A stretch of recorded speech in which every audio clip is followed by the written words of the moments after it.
Rồi ha, tiếp theo mình sẽ có bài tập dịch chuyển mông. Ví dụ như bệnh nhân đang ngồi đây, mục đích mình muốn ngồi lên đây, thì mình huấn luyện cho bệnh nhân, sau này họ sẽ tự họ làm, huấn luyện bệnh nhân và họ rảnh họ sẽ tập.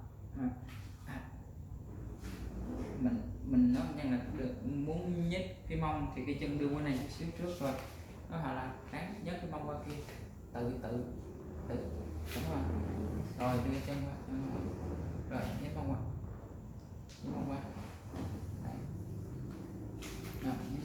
Đây cũng là một cái bài tập mà có mục đích, những bài tập có mục đích hiện tại thì nó sẽ rất là tốt, và để đưa ngược lại. Rồi nhấc mông lại. Rồi mình nói rồi, ví dụ như theo bản năng nhấc mông qua thì là nhấc cái mông qua đây. Rồi mình lắc cho cái mông nó qua này, lắc nhẹ nhàng không đây, thì khi chân qua trước thì nó sẽ có thuận lợi hơn.